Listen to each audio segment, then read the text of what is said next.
you familiar with cardiovascular endurance? Yes? Then you know some aerobic activities. Things like running, swimming, and cycling. So what about anaerobic activities? If aerobic is like cardiovascular endurance, then anaerobic are more comparable to muscular strength, like weightlifting, sprint, and jumping. Now you know something about anaerobic and aerobic activities. So let's proceed on our topic. So our group will discuss about training the anaerobic and aerobic energy systems. The reporters are me, Lenny Aringo, Richard Galvez, Mac Chigay Manrique, Nicole Marticio, and Jay Shervo. Training the anaerobic and aerobic energy systems. So, aerobic literally means with oxygen, and as I previously stated with some examples of aerobic activities, those are activities that you can do or sustain for a long time. Because oxygen is the primary source of energy in aerobic activities, you breathe quicker and deeper than usual. So it supplies more oxygen to your blood and increasing your heart rate, which boosts blood flow to your working muscles and then back to your lungs. When we say anaerobic, it means without oxygen. Anaerobic activity is high intensity for a short period of time without oxygen, and it is unable to provide the energy that your body requires. Anaerobic activities such as lifting rely on stored energy from glucose. Have you ever lifted something that made your muscles feel like they were on fire? Lactic acid is the cause of the sensation. So, that's the difference between them. To sum up, anaerobic exercise is a type of exercise that uses no oxygen to break down glucose in the body. Anaerobic means without oxygen. So in practice, this means that anaerobic exercise is more intense than aerobic exercise but lasts for a shorter time. Training must focus on energy requirements. Many forms of physical activity require a rapid burst of power during which energy requirements far exceed the body's oxygen delivery capacity. Even with available oxygen, cellular energy transfer from aerobic reactions progresses too slowly to match energy demands. This means that rapid anaerobic energy transfer capacity determines how fast running back plows through the line in American football, a volleyball player spikes the ball over the net, and a softball player beats out an infield hit. Even longer duration, basketball, tennis, soccer, involving sprinting, dashing, and even the stop-and-go movements. So what do we mean by stop-and-go movements? It is a stop-and-go activity, which is 1. There are more short periods of movement with regular interruptions.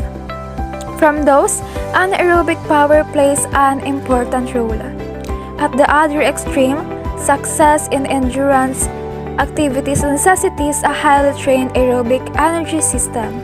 This required a cardiovascular system capable of delivering large quantities of blood to active tissues for an extended time and a musculature with high capacity to process oxygen for the aerobic resynthesis of adenosine triphosphate or ATP.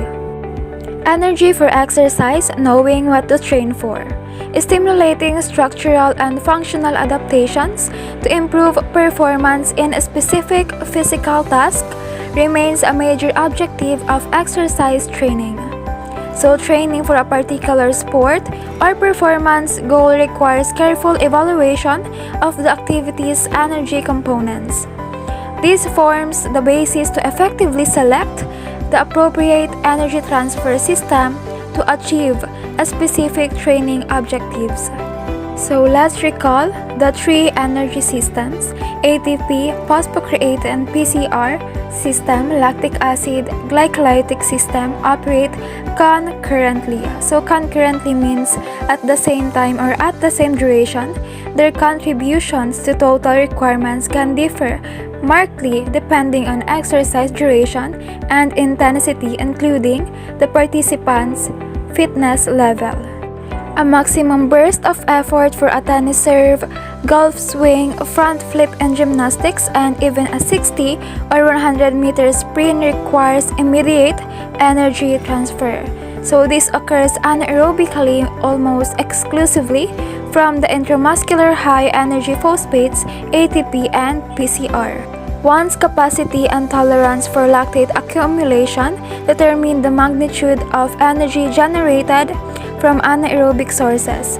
So it means that the training for anaerobic type of activities must reach sufficient intensity and duration to overload the glycolytic energy transfer system. Wrestling, boxing, a 200-meter swim, a 1,500-meter run, or a full court press in basketball all require rapid anaerobic energy transfer with important contributions from aerobic energy metabolism. General training principles. Effective physiologic conditioning requires adherence to carefully planned and executed physical activity. So the attention focuses on appropriate competition and the frequency and length of workouts, type of training, and the speed, intensity, duration, and repetition of the activity. These factors vary depending on the performance goal.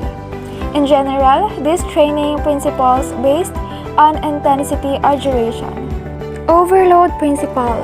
The regular application of a specific exercise, overload enhances physiologic function to produce a training response.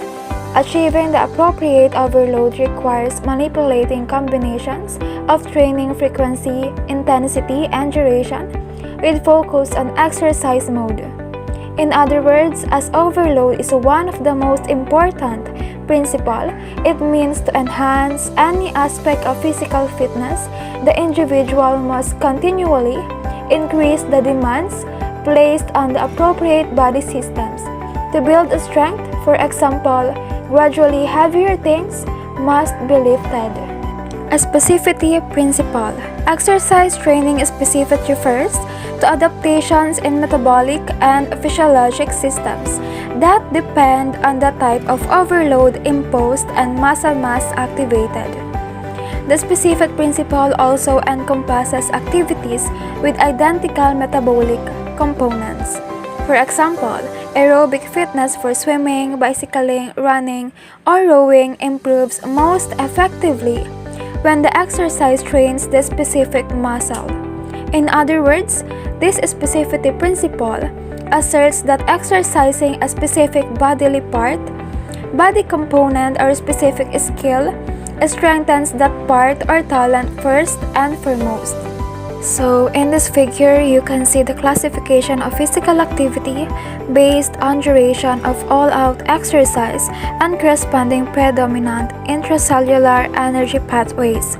As you can see from the different types of performance, like the golf swing, we will identify the strength of power if it is immediate or short-term or not oxidative systems or anaerobic acid oxidative systems, same as other types of performances.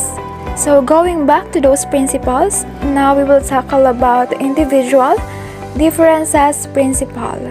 So all individuals do not respond similarly to a given training stimulus because people vary in initial fitness and state training at the start of conditioning program and thus respond differently to the same training stimulus. Training programs must meet individuals' needs and capacities.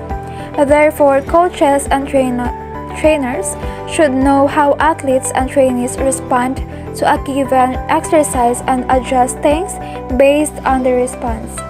To sum up, the principle of individual differences asserts that because everyone is different, each person's response to a fitness program will be different. body size and form, genetics, prior experience, chronic diseases, injuries, and gender may all play a role in these variances. Reversibility principle. The reversibility of training effects, referred to as the training, occurs relatively rapidly when a person quit his or her exercise training regimen. In general, reversibility principle means that any adaptation that takes place as a result of training will be lost if you stop training. The term use it or lose it is very much applicable with it, so as an example, a track athlete of VO2 max and strength will decrease if they injure themselves and are unable to train for a period in time. Another example, your strength diminishes, you become less aerobically fit, your flexibility decreases, etc. This can happen in a relatively short time after you stop training, which can be frustrating. So as the athlete can lose the effects of training when they stop, and can gain the effects when they begin to train again, in trained athletes, research indicates that the training may result in greater losses in muscular power than strength. Adaptations to exercise training. Individual differences in improvement generally represent the rule rather than for the exception, particularly among children and older adults. The concept of responders and non-responders emerged from training data collected on identical twins. For example, in one study, 10 pairs of identical twins separated at birth and reared in different environments completed the same 20-week endurance training program. Aerobic system changes. Changes in anaerobic power and capacity occur without concomitant increases in aerobic functions. Adaptations with sprint power training include: number 1, increased levels of anaerobic substrates. Muscle biopsies taken before and after resistance training increases in the trained muscles resting levels of ATP, PCR, free creatine, and glycogen, accompanied by an improvement in muscular strength, while as other studies show higher levels of ATP and total creatine content in the trained muscles of sprint runners and track speed cyclists compared with distance runners and road racers.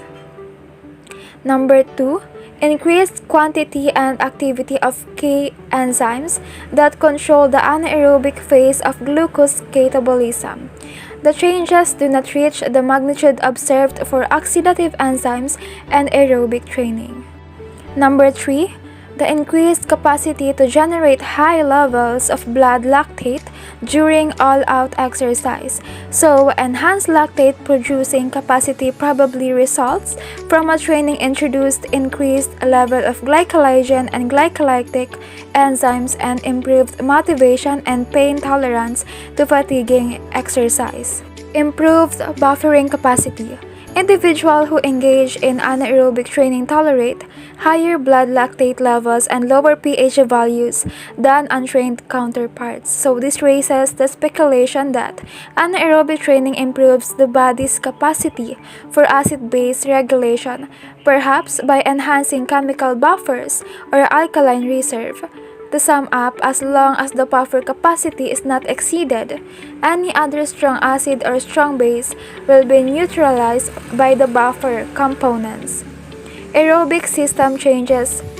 As aerobic adaptations to training generally occur independent of gender and age, so wherein during aerobic workouts, oxygen is flowing through the body and to the muscles, which results in the production of more blood vessels. To carry the oxygen, it also increases the size of blood vessels. These changes to blood vessels help more nutrients with oxygen get to the muscles and then take waste away. Metabolic adaptation. Metabolic adaptation is a collection of responses our bodies utilizes as a survival mechanism in response to weight loss efforts. In both cases, once metabolism slows and hormonal alterations favor it, a decreased energy output to balance the lower amount of calories consumed. Metabolic machinery. An increase in mitochondrial size and number in aerobically trained skeletal muscle improves its capacity to generate ATP by oxidative phosphorylation. Enzymes. A twofold increase in the level of aerobic system enzymes complements the increase in mitochondrial size and number and coincides with increased mitochondrial capacity to generate ATP. These adaptations likely allow the trained person to sustain a high percentage of aerobic capacity during prolonged exercise without accumulating blood lactate. Fat catabolism. Regular aerobic exercise profoundly improves ability to oxidize fatty acids, particularly triacylglycerols stored within active muscles during steady rate exercise. Lipolysis increases from greater blood flow within trained muscles and a higher quantity of fat metabolizing enzymes from adipocytes and fat metabolizing within muscle fibers enzymes.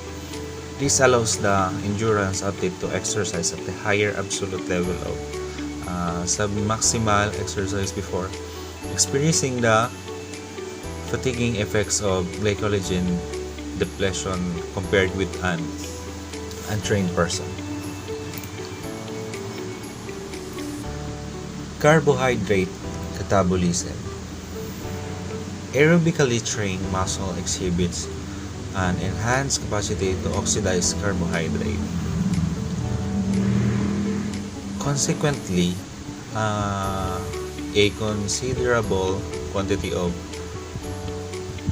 pyruvate moves through the aerobic energy pathways during the intense endurance exercise. As trained muscles, greater mitochondrial oxidative capacity and increased glycogen storage contribute to the enhanced capacity for carbohydrate breakdown. Increased carbohydrate catabolism during intense aerobic exercise serves two important functions. Number one, provides a considerably faster aerobic energy transfer from fat breakdown. Number two, liberates about 6% more energy than fat per quantity or oxygen consumed.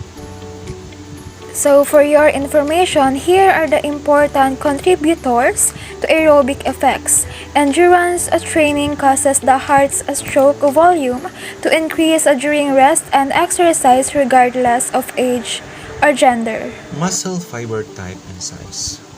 Endurance training produces aerobic metabolic adaptation in both muscle fiber types. This enhances each fiber existing aerobic capacity and LT level without modifying the muscle fiber type. Selective hypertrophy also occurs in different muscle fiber types in specific overload training. Highly trained endurance athletes have larger slow than fast twitch fiber in the same muscles. Conversely, for athletes trained in aerobic power activities, fast twitch fibers occupy more of the muscles cross-sectional area. As might be expected, slow twitch muscle fibers with high capacity to generate ATP aerobically contain relatively large quantities in their own containing globular protein myoglobin, which facilitates oxygen transfer to mitochondria.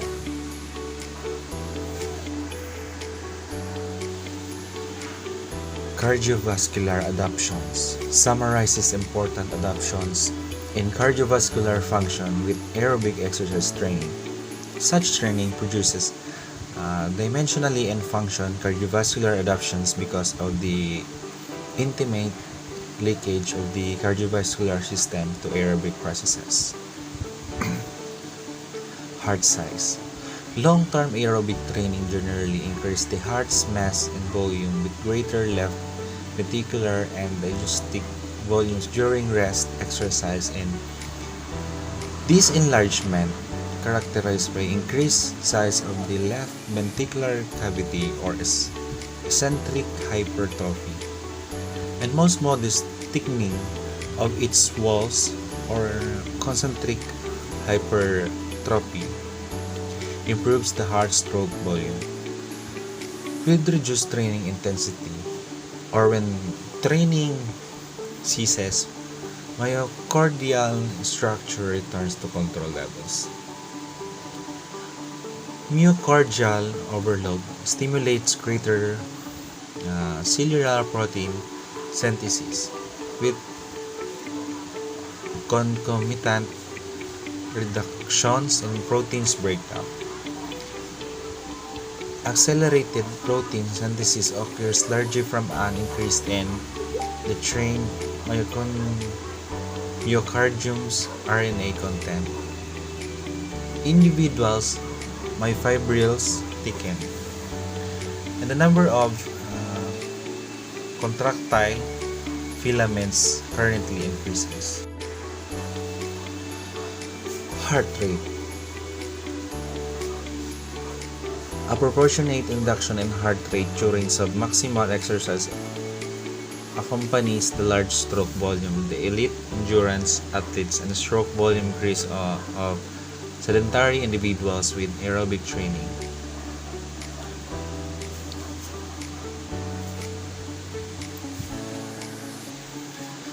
Cardiac output.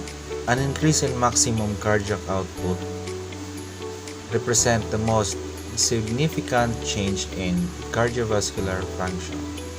With aerobatic training, maximum heart rate may decrease slightly with training, so the heart increased outflow capacity results directly from the heart's improved stroke volume. Aerobic training, while improving the maximal cardiac output, reduces the heart minute volume during moderate exercise. In one study, the average cardiac output of young men after 16 weeks of aerobic training decreased 1.1 and 1.5 liters minute 1 at a specific submaximal oxygen consumption as expected. Maximal cardiac output increases 8% from 22.4 to 24.2 L minute 1. With reduced submaximal cardiac output, a corresponding increase in oxygen extraction in active muscles increased matches the exercise oxygen requirement. A training induces reductions of maximal cardiac output reflects two factors. So number one, more effectively distribution of blood flow. Number two, trained muscles increased capacity to generate ATP aerobically at a lower tissue or PO2. ATP means adenosine triphosphate.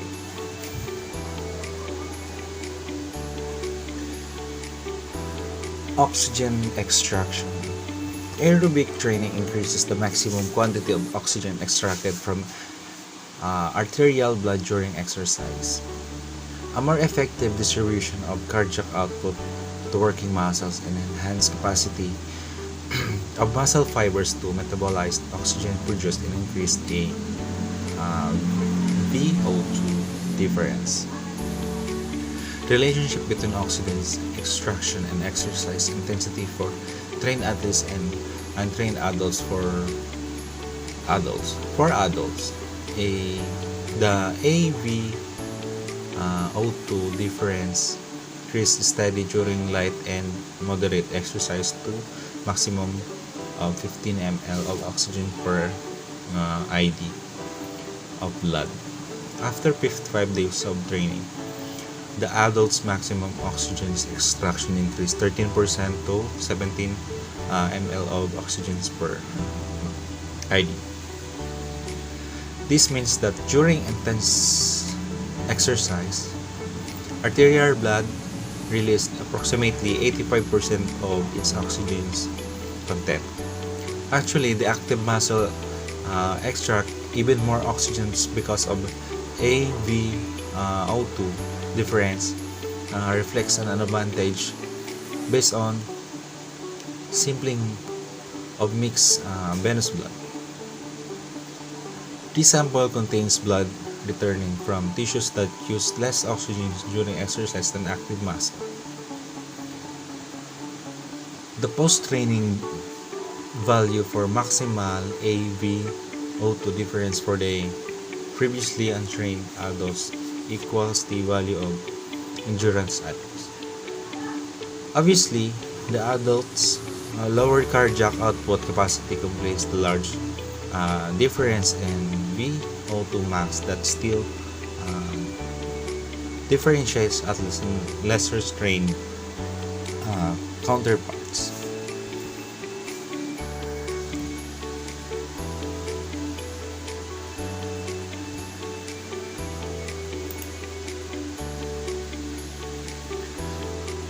Blood flow and distribution. Three factors explain why aerobic training causes large increases in muscle blood flow during maximal exercise. Number 1. Improves in maximum cardiac output. Number 2. Redistribution or shunting of blood from non-active areas that temporarily compromise blood flow and all-out exercise effort. Number 3, increased CA pillarization within the trained muscle tissues.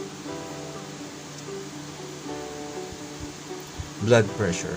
Aerobic exercise training decreases systolic and diastolic blood pressures during rest and submaximal exercise. The most apparent effect occurs for systolic pressure, particularly for hypertensive objects. Training induced reduction in sympathetic nervous system hormones or catecholamines contributes to the lowering effect of regular exercise on blood pressure, perhaps via reduction in peripheral vascular resistance to blood flow. Exercise training also facilitates the kidneys' elimination of sodium, which subsequently reduces fluid volume and blood pressure. So regular aerobic exercise represents a prudent first line of defense in most therapeutic programs to manage borderline hypertension. More severe elevations in blood pressure require combination of diet, weight loss, exercise, and ultimately pharmacologic intervention. Pulmonary adaptations. Aerobic training induces alterations in pulmonary dynamics during exercise. Such change contribute a more effective ventilation responses to the stress of physical activity. Maximal exercise. Maximal exercise improvements and maximal oxygen uptake with training increase maximal exercise minute ventilation. This adaptation makes sense physiologically because improves aerobic capacity reflects larger oxygen utilization and the need to eliminate greater quantities of carbon dioxide by increased alveolar ventilation.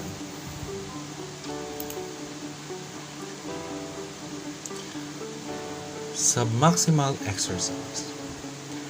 Exercises training improves the ability to sustain high levels of submaximal ventilation.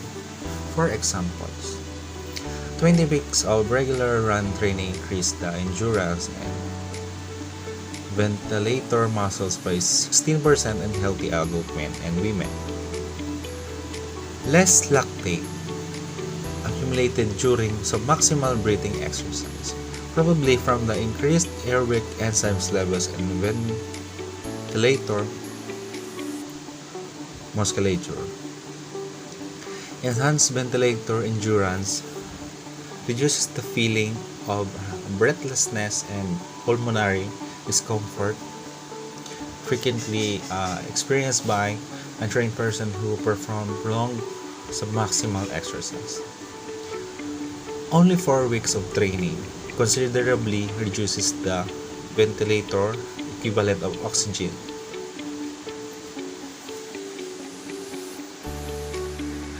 Uptake requires breathing less air. This reduces the percentage of the total oxygen cost in exercise. Attributable breathing. Enhanced ventilator economy contributes to endurance performance in 2 ways. So number 1, reduces the fatiguing effects of exercise on ventilator musculature. Number 2, frees oxygen from respiratory muscles for use by non-respiratory active muscles. Blood lactate concentration illustrates the generalized effect of endurance training in lowering blood lactate levels and extending exercise duration before onset blood lactate accumulation or OBLA during exercise of increasing intensity. The explanation of underlying this effect centers the three possibilities related to central and peripheral adaptation to training discussed in this chapter. So number 1, decreased rate of lactate formulation during Cardiovascular fitness. And we must first understand what VO2 max is. The VO2 max is the maximum amount of oxygen the body can utilize during exercise. It's a combination of how much oxygen rich blood your heart can pump and the heart's efficiency in extracting and utilizing oxygen. VO2 max is. The testing of VO2 max test represents the most often cited criterion of cardiorespiratory fitness. Current practice evaluated the VO2 max score against criterion reference standards rather than norm reference standard. Criterion reference standard established a minimum VO2 max consistent with a good health similar to blood pressure and cholesterol standards, independent of the scores, percentile ranking within a particular normative data set.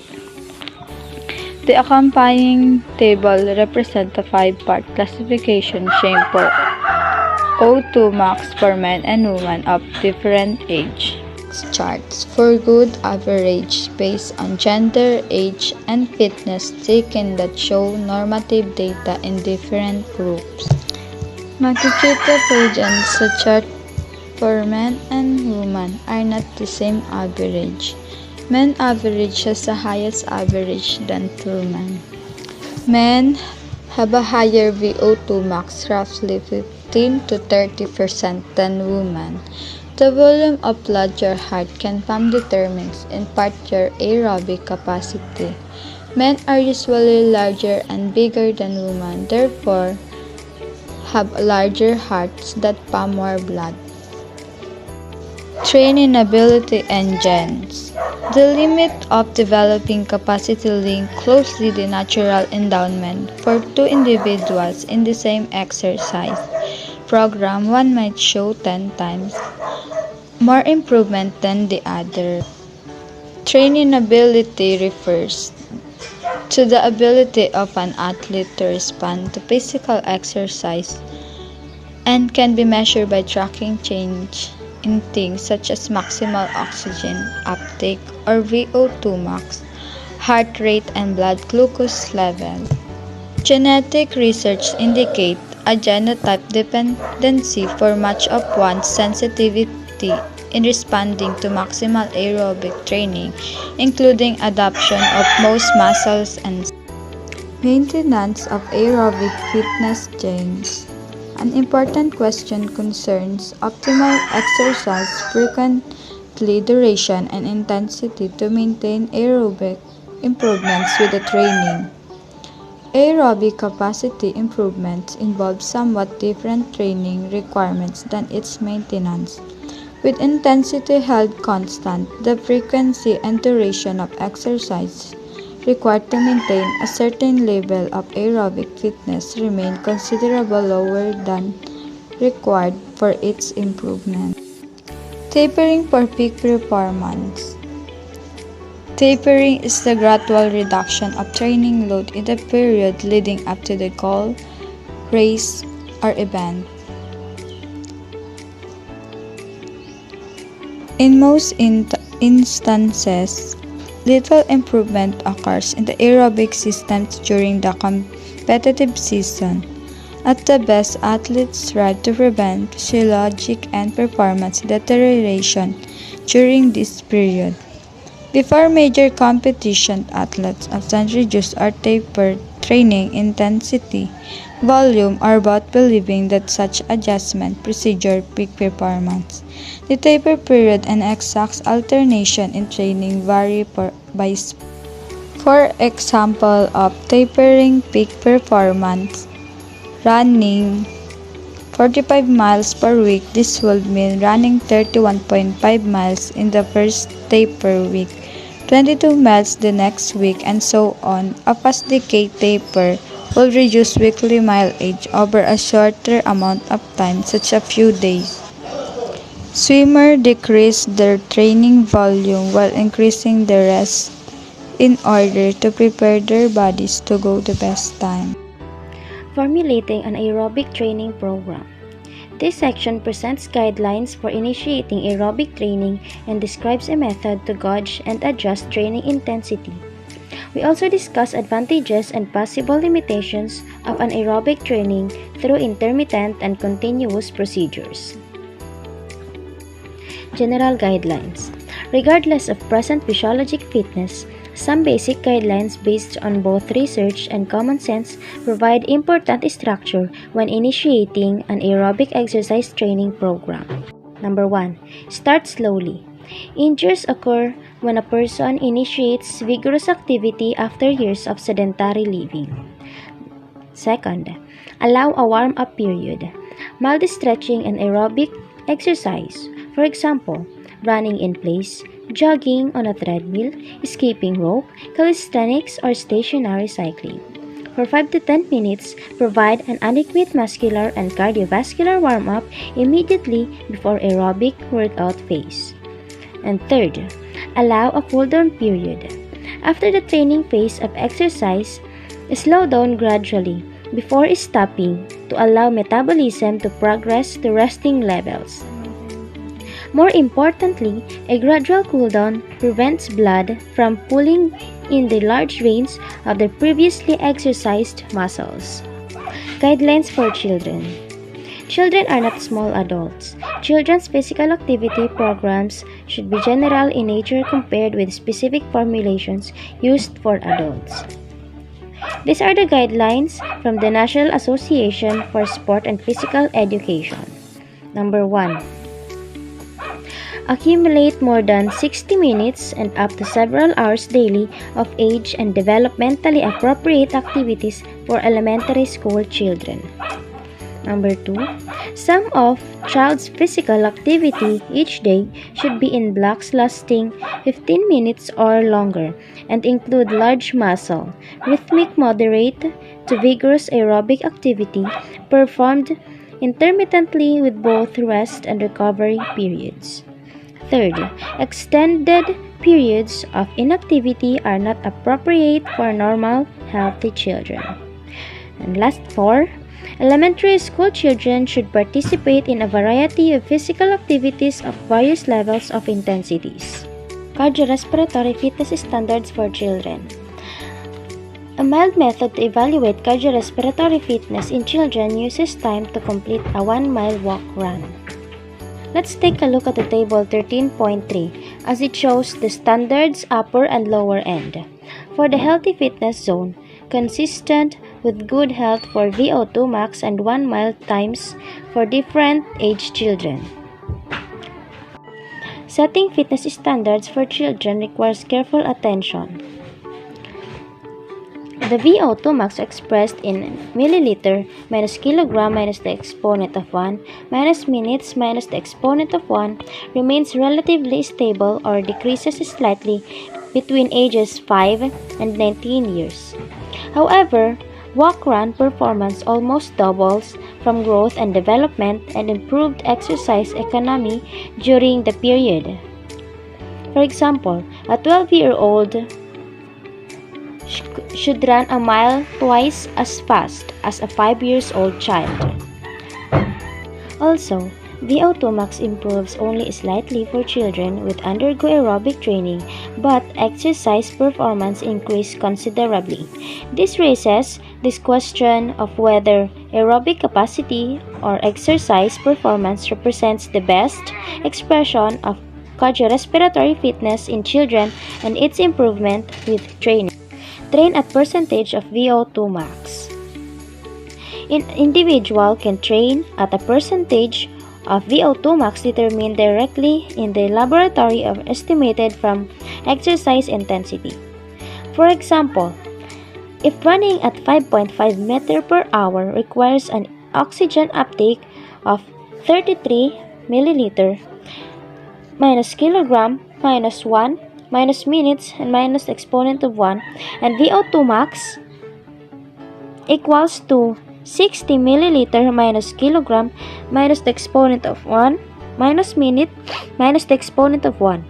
The oxygen cost of running at 5.5 meter per hour still requires 33 milliliter minus kilogram minus exponent of 1 minus minutes minus the exponent of 1. Yet, this person must exercise at 83% of VO2 max for the first jogger.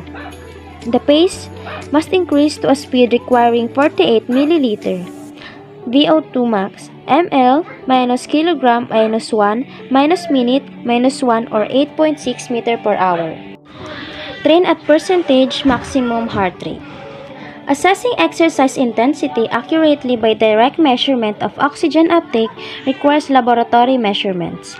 More practically, alternatives use heart rate to classify exercise by intensity of strenuousness and individualizes aerobic training to keep pace as fitness improves. This approach applies the well-established relationship between percentage VO2 max and percentage heart rate max. The error in estimating percentage VO2 max from percentage heart rate max or vice versa averages about positive negative 8%. From this intrinsic relationship, one need only monitor exercise heart rate to estimate percentage VO2 max. The relationship between percentage VO2 max and percentage heart rate max remains the same for arm or leg exercise among healthy subjects, normal weight and obese groups, cardiac patients, and people with spinal cord injuries. Importantly, a lower heart rate max occurs in upper body arm compared with lower body leg exercise. One must consider this difference in formulating the exercise prescription for different exercises modes. For this, let's take a look at the page 430. Effectiveness of less intense exercise. The recommendation to train at 70% of heart rate max as the threshold for aerobic improvement represents a general guidelines for a comfortable yet effective exercise intensity. 20 to 30 minutes of continuous exercise at the 70% level stimulates a training effect. Exercise at a lower intensity of 60% to 65% heart rate max for 45 minutes also proves beneficial. In general, longer exercise duration offsets lower exercise intensity particularly for older and less fit individuals. Regardless of exercise level, more is not necessarily better, because excessive exercise increases the chance for sustaining bone, joint, and muscle injuries. Train at perception of effort. In addition to oxygen consumption, heart rate, and blood lactate as indications of exercise intensity, one also can use the rating of perceived exertion, or RPE. With this physiologic approach, the exercise rate on a numerical scale, sometimes called the Borg scale, after researcher Gunnar Borg, who developed the first of this scaling system, perceived feelings relative to exertion level. Train at the lactate threshold. Exercise at or slightly above LT provides effective aerobic training, with the higher exercise levels producing the greatest benefit, particularly for fit individuals. Let's take a look at figure 13.15. It illustrates how to determine the appropriate exercise level by plotting exercise intensity. Example: running speed that produced a blood lactate concentration at the 4 mm level, or OBLA, represented the recommended training intensity. One important distinction between the use of percentage heart rate max and lactate threshold to establish training intensity rests with the physiologic dynamics. Each method reflects the percentage of heart rate max method establishes a level of exercise stress to overload the central circulation. Example: stroke, volume, cardiac output. The lactate threshold method emphasis on the peripheral vasculature and active muscle to sustain steady rare aerobic metabolism. Let's take a look at figure 13.15. Blood lactate concentration in relation to running speed for one subject at a lactate level of 4.0 mm. The corresponding running speed was approximately 13 km per hour minus the exponent of 1. This speed establishes the subject's initial training intensity. Methods of training. Performance improvements occur in almost all athletic competitions each year. These advantages generally relate to increased opportunities for participation. Individuals with natural endowment for likely become exposed to particular sports. Also, improved nutrition and health care, better equipment, and more systematic and scientific approaches to athlete training contribute to superior performance. The following sections present general guidelines for anaerobic and aerobic training. Aerobic training, the capacity to perform all-out exercise for up to 60 seconds, largely depends on generated by the immediate and short-term anaerobic systems for energy transfer. Let's take a look at this figure 13.1. Intramuscular high energy phosphates. Football, weightlifting, and other brief exercise, sprint power, sport activities rely exclusively on energy derived from ATP and PCR. The muscles high energy phosphates. Engaging specific muscles in repeated 5 to 10 seconds, maximum bursts of efforts overloads the phosphagen pool. The intramuscular high energy phosphates supply energy for intense but brief exercise. So little lactate accumulates and recovery progresses rapidly. Thus, exercise interspeed with recovery represents a specific application of interval training of anaerobic conditioning. The activity selected to enhance ATP and PCR energy transfer capacity must engage the specific muscles at the movement speed and power output for which the athlete desires improve anaerobic power. Specificity principle. Not only does this enhance the metabolic capacity of the specifically training muscle fibers, but It also facilitates recruitment and modulation of firing sequence of the proper motors unit activated in the movement. Lactate generating capacity. As the duration of maximum efforts extends beyond 10 seconds, dependence on anaerobic energy from the intramuscular high-energy phosphate decrease with a proportionate increase in anaerobic energy transfer from anaerobic glycolysis. To improve energy transfer capacity by the short-term lactic acid energy system, training must overload this aspect of energy metabolism. Anaerobic training requires extreme physiologic demands and considerable motivation. Repeated bouts of up to 1 minute maximum exercise is stopped 30 seconds before subjective feelings of exhaustion cause blood lactate to increase to near maximum levels. The individual repeats each exercise about after 3 to 5 minutes recovery. Repetition of exercise causes lactate stacking, which results in a higher blood lactate level than with just one bout of exhaustive effort. As with all training regimens, one must exercise the specific muscle group that require enhanced lactate producing capacity. That's all for me. Monitoring and adjusting RPE during exercise provides an effective strategy to prescribe exercise based on an individual's perception of effort that coincides with objective measures of physiologic or metabolic strain. The percentage of HR max and percentage of VO2 max blood lactate concentration. Exercise levels corresponding to higher levels of energy, expenditure, and physiologic strain produce higher RPE ratings. For example, a 13 or 14 exercise that feels somewhat hard, let's look at the figure 13.14. Coincides with about 70% HR during cycle, ergometer, and treadmill exercise at LT for trained and untrained individuals. Individuals learn quickly to exercise at a specific RPE. In this sense, the axiom "listen to your body" becomes purpose. Aerobic training continues versus intermittent methods.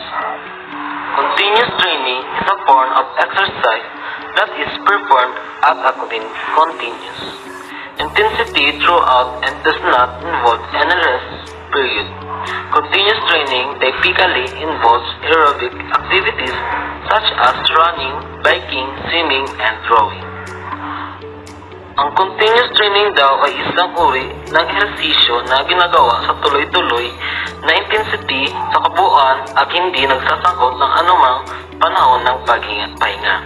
Ang patuloy na pagsasanay ay karaniwang nagsasangkot ng mga aerobic na aktibidad tulad ng pagtakbo, pagbibisikleta, paglangoy, at iba pa. Next is interval training. Training is a simply alternating short bursts, about 30 seconds, of intense activity with longer intervals, about 1 to 2 minutes, of less intensity activity. For instance, if your exercise is walking and you are in good shape, you might add short bursts of jogging into your regular brisk walk. Ang interval training daw ay pagsasanay ay simpleng paghalili ng mga maikling pagsabog, mga 30 segundo na matinding aktibidad na may mas mahabang pagitan, mga 1 hanggang 2 minuto ng hindi gaanong matinding aktibidad.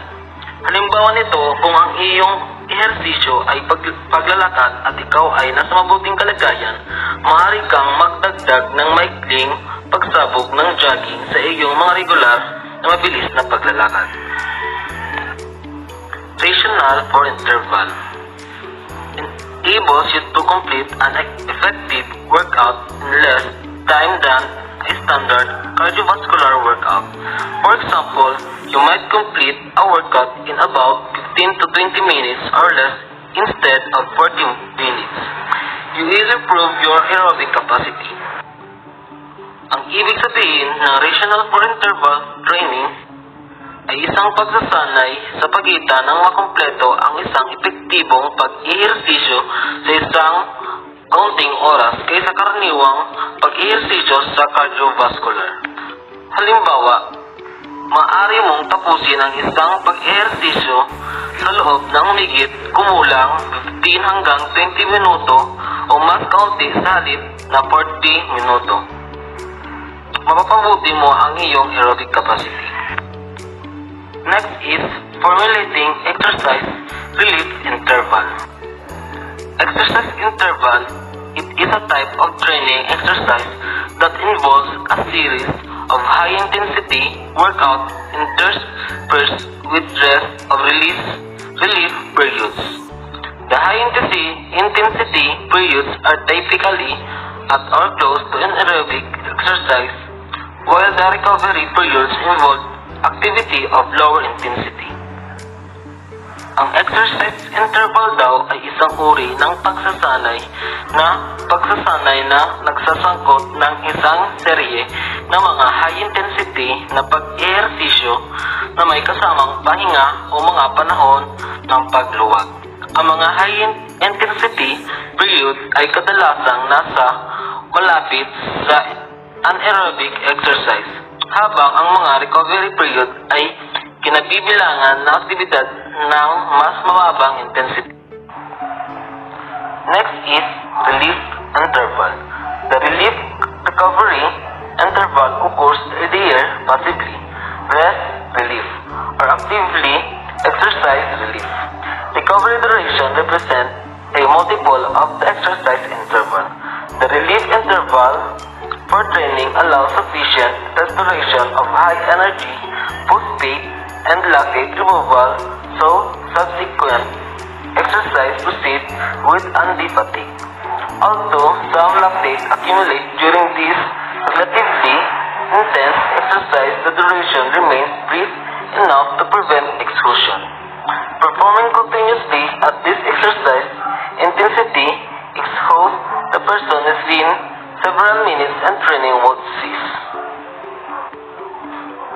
Ang relief interval daw ay nagbibigay daan sa sapat na pagpapanumbalik ng mataas na enerhiya ng phosphate at pag-alis ng lactate, kaya ang kasunod ng pag-ehersisyo ay pagpatuloy na hindi nararapat na pagkabagot o kapaguran.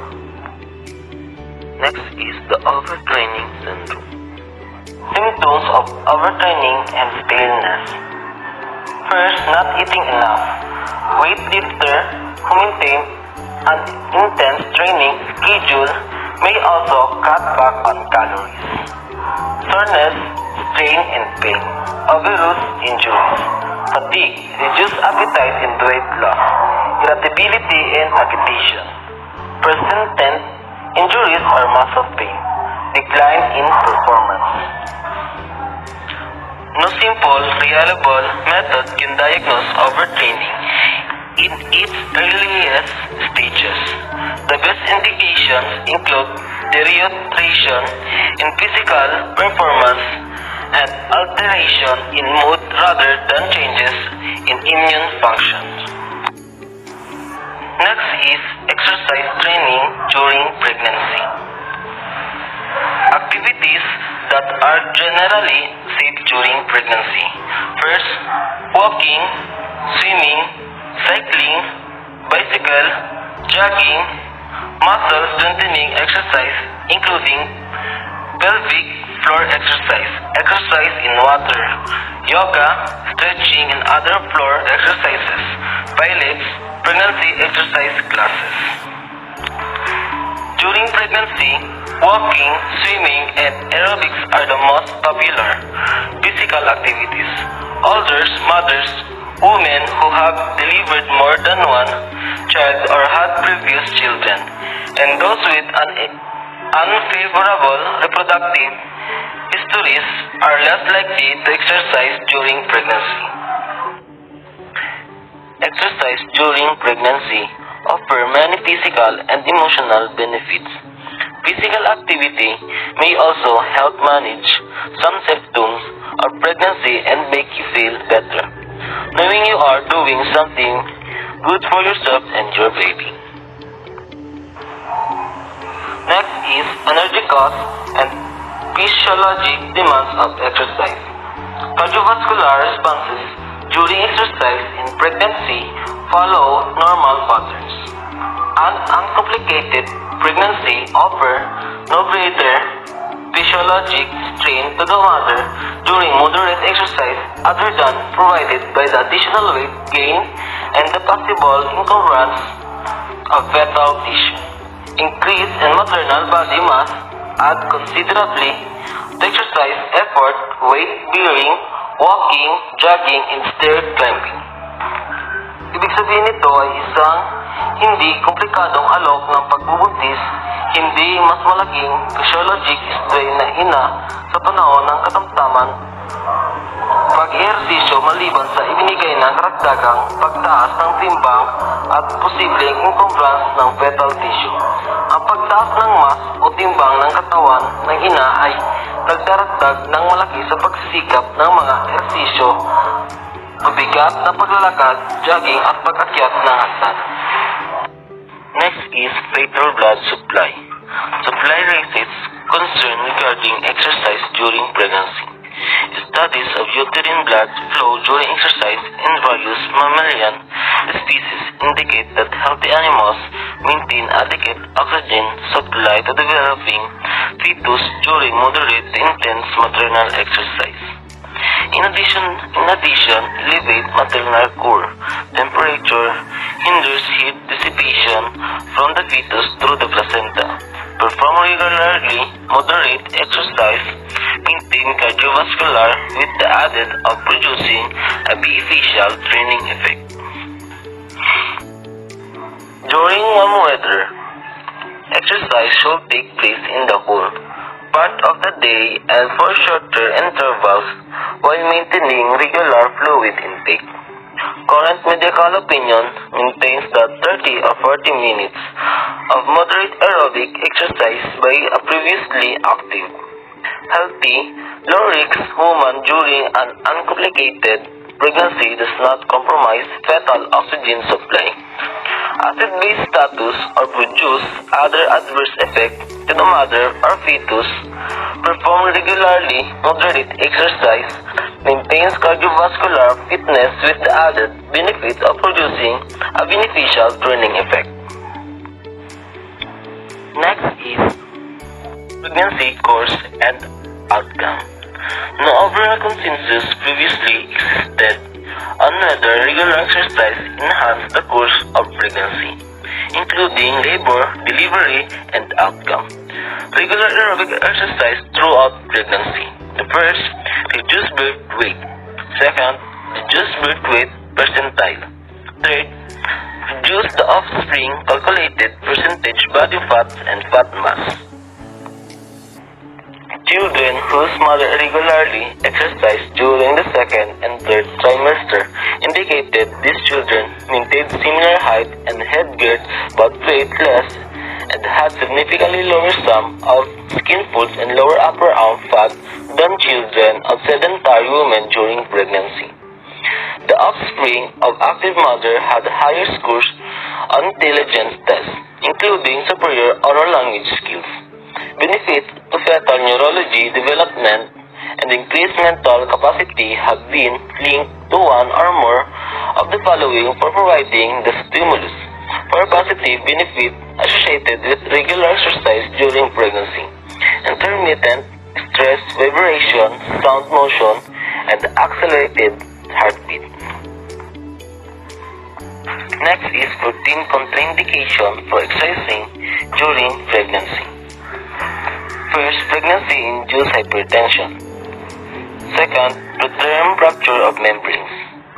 Preterm labor during the prior or current pregnancy. Incompetent cervix. Persistent second to third trimester bleeding. Intrauterine growth retardation. 7. Types diabetes. History of 2 or more spontaneous abortion. Multiple pregnancy. Smoking. excessive alcohol intake, history of premature labor, anemia, plus excessive obesity. In conclusion, it is important to get some form of exercise every day. Exercise helps control your weight. Exercise can also keep you mentally alert. Finally, it helps you stay fit in order to fight the rising trend of obesity. It is good to know that by doing regular physical activity, eating a balanced diet, and sustaining meaningful relationships, retired people can stay healthy and enjoy a pleasant, meaningful retirement. Regular exercise is important in maintaining your health. You feel better, look better, and help fight disease. Well, that's all. Thank you for watching and listening.